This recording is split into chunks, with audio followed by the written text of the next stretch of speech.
Mane shamwari. Pane nyaya ndiri kunzwa yetsamba yaverego vachamisa.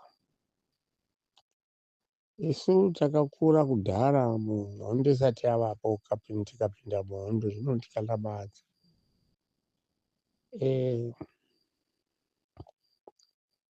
Pane nyaya yakamboitika rimwe gore sure pehondo yemabhunu.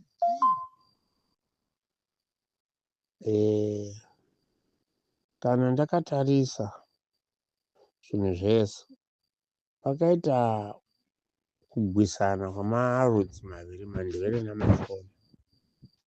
Paita kugwisana, vamwe vanhu vakuru vekundebele mumisha umu vakanga vane vana vakanga vaenda kuhondo. Ngomo wakasvika munzvimbo yevanhu vachidana musangano. Mukoma wakatotaurira kuvanhu nezviri kuitika. Vamwe vakabvunza Joshua Nkomo kuti nhaimwi vaNkomo, makatora vana mukaenda navo kuhondo, iye zvino mava kurega vachiurawa namashona, madzviti. Mashona ainzi madzviti kuchindevere. Saka munoti kudini nazvo? Mune mhinduro yakapiwa naJoshua Nkomo. Joshua Nkomo akataura kuti wakandiona ndisvika pamukova pake ndiani ndichida mwana wake kuti tiende tose kuhondo. Umwe nomwe wakaenda kuhondo nokuzvidira kwake, hakuna wakadamwa nomumwe. Mashoko amumateeresesa. Ndoenda kunyaya yenyoka yamabhunu. Nyoka yamabhunu akabva kuZanu, munhu weZanu, irukurutu yeZanu, ava masiyawo. Zvinhu zvavanoita kuZanu zvinoda munhu wakangwara, wakamboona Zanu kubva ichitangwa nguva yehondo, kuti Zanu ihuku inodla vana mumazai ayo.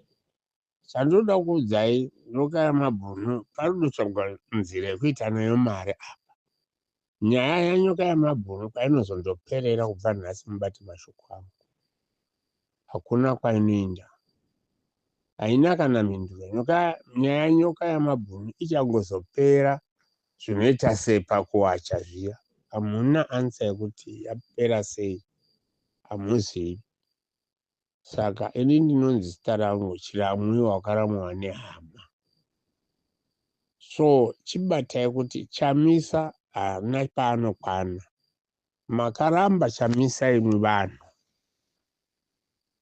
Nyaya mungadai muchigwa nayo zvino pana Kulendi inyaya yamavhi-11 iri kubuda kunziko. Mavhi-11 chaiwo haatoripo, akarasiwa, akapisiwa.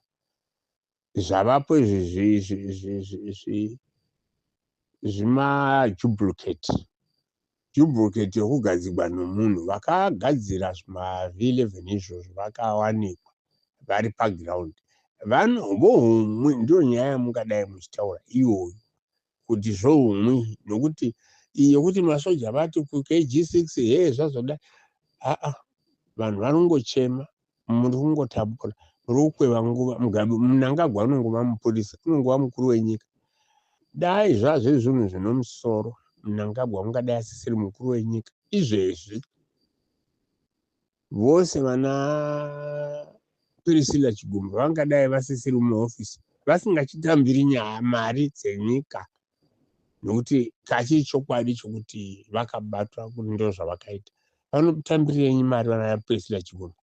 Vose vanhu vezeki ngavachibva pamutambira mari vagare, kusina mari yavanopiwa. Zvinoiko zvino zvinondikatlamadza. Chinokadzisa mumwe wakafanana neni ari papo ndechekuti vari kungotambira mari vachinzi ndevezeki, ende vanotambira mari svinu dzinomumvuri. Mnangagwa ari kungotonga nyika paanoda, hakuna unomurambidza. Saka chokwadi chokuti makachiwana kuti mazeki yakabika yakatora mapepa evhoti ikanyora zvavaida kuti Mnangagwa ahwine ne54%, Chamisa ane 44%.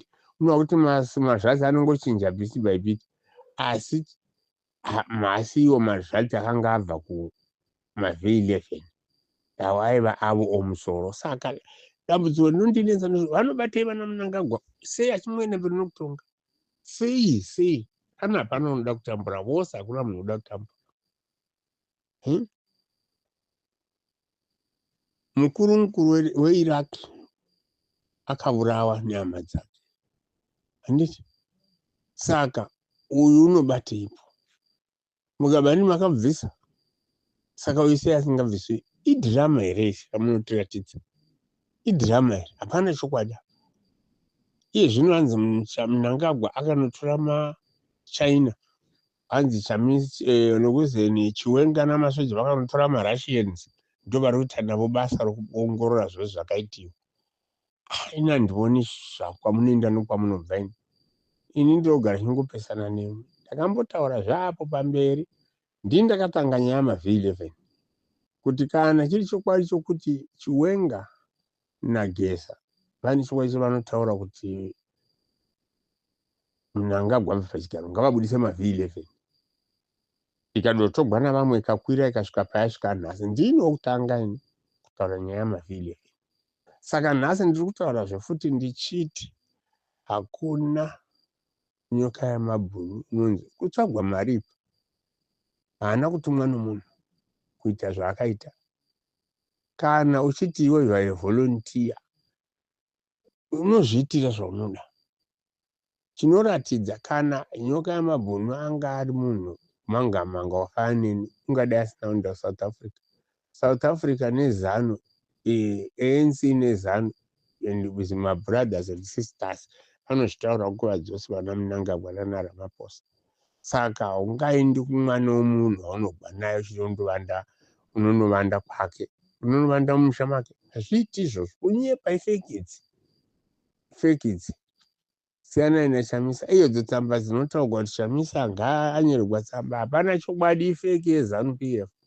ZANU ini ndoiziva, ndakagara mairi ichigwiwa hondo. ZANU chaiyo. ZANU inokushandisa. Kana yavona kuti wakundikana inongokuuraya, inongonyangarika. Kana vasina kunyangarikisa vanokubvisa, voita sekuti wafa, iwe wakune imwe nyika. Ndizvo zvinoita ZANU izvozvo. Kana waifunga kuti ZANU vana Mnangagwa vana Mugabe vangauraya murume wehanzi Mujuru ndiani? Aifunga kuti Mujuru ungaurawa neZANU ndiani? Hakuna. Bati vakamuraya. Aifunga kuti Tongogara ungaurawa neZANU ndiani? Hakuna. Bati vakauraya. Saka vaifunga kuti murume uyo wakabawa Hoyanga Stole ndiani? Vakabawa Hoyanga nevanhu veZANU, zvikazara neZANU inonzi ZANU Ndonga. Angabawa Hoyanga idoda kuuraiwa. Saka nyaya iripo ndokuti hapana nyaya dzizotsagadzana nyoka yamabhunu apa, hapana.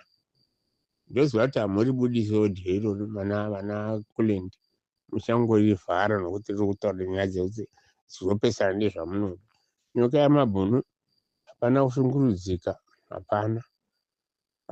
Uri raiti kwaariko, itiriki chete inoshandiswa nana Mnangagwa.